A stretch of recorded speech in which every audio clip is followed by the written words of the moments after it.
ಈ ಕಾರ್ಯಕ್ರಮದ ಕುರಿತು ಶಿಕಾರಿಪುರದ ಕೇಂದ್ರದ ಸಂಚಾಲಕರಾದ ಶ್ರೀ ಮಂಜುನಾಥ್ ರಣ್ಣನವರು ಈ ಮುಂದಿನ ಕಾರ್ಯಕ್ರಮವನ್ನು ನಡೆಸಿಕೊಡ್ಬೇಕಾಗಿ ಕೇಳಿಕೊಡ್ತಾರೆ.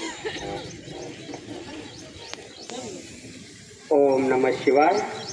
ಎಲ್ಲ ಆತ್ಮೀಯ ಸಹೋದರ ಮತ್ತು ಸಹೋದರಿಯರಿಗೆ ಮಹಾಶಿವರಾತ್ರಿಯ ಶುಭಾಶಯಗಳು. ವಿಶೇಷವಾಗಿ ಮಾನ್ವಿ ಪಟ್ಟಣದ ಓಂ ಮಂಡಳಿ ಶಿವಶಕ್ತಿ ಅವತಾರ ಸೇವಾ ಸಂಸ್ಥಾನ್ ಇವರು ಭಾರತದ ವಿಶೇಷವಾಗಿ ನಮ್ಮೆಲ್ಲ ಸನಾತನ ಧರ್ಮದ ಹಿಂದೂ ಧರ್ಮದ ಹಬ್ಬವಾಗಿರ್ತಕ್ಕಂಥ ಈ ಒಂದು ಮಹಾಶಿವರಾತ್ರಿಯನ್ನು ಕಾರ್ಯಕ್ರಮವನ್ನು ಹಮ್ಮಿಕೊಂಡಿದ್ದಾರೆ. ಹೆಸರೇ ಹೇಳ್ತದೆ ಮಹಾಶಿವರಾತ್ರಿ ಅಂತ. ವಿಶೇಷವಾಗಿ ಬೇರೆ ಬೇರೆ ಎಲ್ಲ ಹಬ್ಬಗಳನ್ನು ನಾವು ಬೇರೆ ರೀತಿಯಾಗಿ ಕರೆದ್ರೆ ಈ ಮಹಾಶಿವರಾತ್ರಿ ಹಬ್ಬಕ್ಕೆ ಮಾತ್ರ ರಾತ್ರಿ ಅಂತ ಹೇಳ್ತೇವೆ. ಯಾಕೆಂದರೆ ಸ್ಥೂಲವಾಗಿರ್ತಕ್ಕಂಥ ರಾತ್ರಿಯನ್ನು ಹೋಗಲಾಡಿಸ್ಬೇಕಾದ್ರೆ ಸ್ಥೂಲವಾಗಿರ್ತಕ್ಕಂಥ ಸೂರ್ಯ ಬಂದಾಗ ಈ ರಾತ್ರಿ ದೂರ ಆಗ್ತದೆ, ಬೆಳಕು ಬರ್ತದೆ. ಅದೇ ರೀತಿ ನಾವು ಇನ್ನೊಂದು ರಾತ್ರಿಯಲ್ಲಿ ಮಲ್ಕೊಂಡಿದ್ದೇವೆ. ಅದು ಯಾವ ರಾತ್ರಿ ಅಂದರೆ ಅಜ್ಞಾನದ ರಾತ್ರಿ. ಈ ಅಜ್ಞಾನದ ರಾತ್ರಿ ಅಂದರೆ ಏನು ಅಂತಂದರೆ ನಾನು ಯಾರು, ಎಲ್ಲಿದ್ದೆ, ಎಲ್ಲಿಂದ ಬಂದೆ, ಪರಮಾತ್ಮನ ಯಾರು, ಪರಮಾತ್ಮ ಎಲ್ಲಿದ್ದಾನೆ, ಹಾಗಾದರೆ ನಾವು ಮೂಲ ಯಾವ ಮನೆಯಿಂದ ಬಂದಿದ್ದೇವೆ ಹೇಳ್ತೇವೆ, ಅಲ್ಲಿದೆ ನಮ್ಮ ಮನೆ, ಇಲ್ಲಿಗೆ ಬಂದೆವು ಸುಮ್ಮನೆ ಅಂತ ನಾವು ವಾಸ್ತವಿಕ ನುಡಿತೇವೆ. ಆದರೆ ನಿಜವಾದಂಥ ನಮ್ಮ ಮನೆ ಯಾವುದು, ಪರಮಾತ್ಮ ತಂದೆ ಇದ್ದಾನೆ ಅಂತ ಹೇಳ್ತಾರೆ. ಆದರೆ ಪರಮಾತ್ಮ ಹೆಂಗಿದ್ದಾನೆ, ಹೇಗೆ ಈ ಶರೀರಕ್ಕೆ ತಂದೆ ಇದ್ದಾರೆ ಹಾಗೆ ಆತ್ಮನಿಗೂ ಕೂಡ ತಂದೆ ಇದ್ದಾನೆ, ಅವರೇ ಪರಮಾತ್ಮ. ಆ ಪರಮಾತ್ಮ ನಿರಾಕಾರ ಇದ್ದಾನೆ. ನಮಗೂ ನಿಮಗಿರ್ತಕ್ಕಂಥ ಸ್ಥೂಲವಾಗಿರ್ತಕ್ಕಂಥ ಶರೀರ ಇಲ್ಲ. ಅಂತಹ ಪರಮಾತ್ಮ ವರ್ತಮಾನ ಸಮಯದಲ್ಲಿ ಈ ಭೂಮಿ ಮೇಲೆ ಅವತರಣೆ ಮಾಡಿ ಯಾವ ಒಂದು ಭಗವದ್ಗೀತೆಯಲ್ಲಿ ಮಹಾವಾಕ್ಯ ಇದೆ, ಯದಾ ಯದಾ ಈ ಧರ್ಮಚ್ಚ ಜ್ಞಾನಿರ್ಭವತಿ ಭಾರತ ಅಂತಕ್ಕಂಥ ಒಂದು ಮಹಾವಾಕ್ಯ ಇದೆ. ಆ ಒಂದು ಮಹಾವಾಕ್ಯದ ಪ್ರಕಾರ ವರ್ತಮಾನ ಸಮಯದಲ್ಲಿ ನಿರಾಕಾರನಾಗಿರ್ತಕ್ಕಂಥ ಜ್ಯೋತಿ ಸ್ವರೂಪ ಪರಮಾತ್ಮ ಈ ಅಜ್ಞಾನ ಅಂಧಕಾರದಲ್ಲಿ ಕಲಿಯುಗದ ಅಂತ್ಯದಲ್ಲಿ ಅವತರಣೆ ಮಾಡಿ ನಾವೆಲ್ಲ ಜಗತ್ತಿನಲ್ಲಿರ್ತಕ್ಕಂಥ ಆತ್ಮಗಳಿಗೆ ಈ ಜ್ಞಾನದ ಒಂದು ಬೆಳಕನ್ನು ಕೊಟ್ಟು ಆತ್ಮಜ್ಯೋತಿಯನ್ನು ಬೆಳಗಿಸಿ ನಮ್ಮೆಲ್ಲರನ್ನ ಪಾವನಗಳನ್ನು ಮಾಡಿ ವಾಪಸ್ ಮನೆಗೆ ಕರೆದುಕೊಂಡಿರ್ತಕ್ಕಂಥ ಒಂದು ವಿಶೇಷವಾಗಿರ್ತಕ್ಕಂಥ ಸಮಯ. ಇಂತಹ ವಿಶೇಷ ಸಮಯದಲ್ಲಿ ಪರಮಾತ್ಮ ಈ ಅಜ್ಞಾನದ ಅಂಧಕಾರಕ್ಕೆ ಆಗಮಿಸಿ ನಮ್ಮೆಲ್ಲರಿಗೂ ಜ್ಞಾನವನ್ನು ನೀಡಿರೋದಕ್ಕೋಸ್ಕರವಾಗಿ 2500 ವರ್ಷಗಳಿಂದ ನಾವೆಲ್ಲರೂ ಸಹ ಈ ಕಾಮ, ಕ್ರೋಧ, ಮೋಹ, ಅಹಂಕಾರ ಅಂತಕ್ಕಂಥ ಪಂಚವಿಕಾರಗಳಿಗೆ ವಶರಾಗಿ ಸಂಪೂರ್ಣ ಅಜ್ಞಾನ ಅಂಧಕಾರದಲ್ಲಿದ್ವಿ.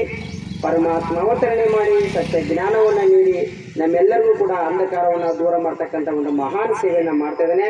ವಿಶೇಷವಾಗಿ ಓಂ ಮಂಡಳಿಯವರು ಪರಮಾತ್ಮನ 90ನೇ ವಯಸ್ಸದ 90ನೇ ವಾರ್ಷಿಕೋತ್ಸವ ಪರಮಾತ್ಮ ಅವತರಣೆಯಾಗಿ ಈ ಭಾರತ ಭೂಮಿಯಲ್ಲಿ ಅವತರಣೆಯಾಗಿ 90 ವರ್ಷ ಆಯಿತು. ಅದಕ್ಕೋಸ್ಕರವಾಗಿ ಈ ಒಂದು 90ನೇ ವರ್ಷದ ಮಹಾಶಿವರಾತ್ರಿಯ ಜಯಂತಿಯ ಅಂಗವಾಗಿ ನಮ್ಮ ಪೂಜ್ಯರನ್ನ ಆಹ್ವಾನಿಸಿದ್ದೇವೆ. ಅವರು ಓಂ ಮಂಡಳಿಯ ಒಂದು ಆಹ್ವಾನೆಯನ್ನು ಸ್ವೀಕಾರ ಮಾಡಿ ಇವಾಗ 90ನೇ ವರ್ಷದ ಒಂದು ಶಿವ ಧ್ವಜಾರೋಹಣವನ್ನ ಕಾರ್ಯಕ್ರಮವನ್ನು जय शिव शक्ति पांडव सेना की जय, शिव बाबा की जय, शिव शक्ति पांडव सेना की जय, जय भारत माता जय, वंदे मातरम, वंदे मातरम, वंदे मातरम, हर हर महादेव, हर हर महादेव, वंदे मातरम. ಎಲ್ಲರೂ ಬರೀ ಧನ್ಯವಾದಗಳು.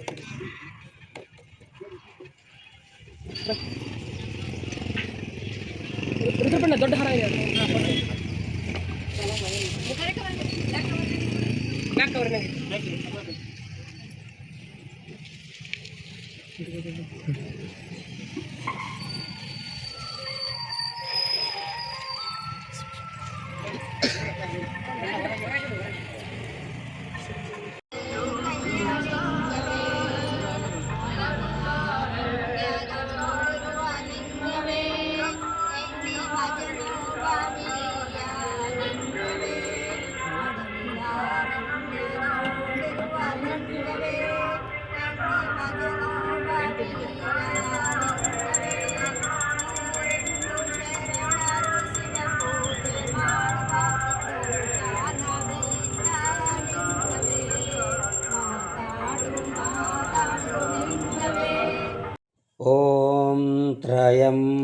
त्र्यम्बकं यजामहे सुगन्धिं पुष्टिवर्धनम् उर्वारुकमिव बन्धनात् मृत्योर्मुक्षीयमामृतात् ॐ त्र्यम्बकं यजामहे सुगन्धिं नमः शिवाय ॐ नमः शिवाय ॐ नमः शिवाय ॐ नमः शिवाय ॐ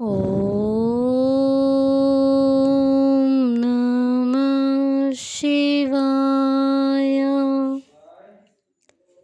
ॐ नमः शिवाय ॐ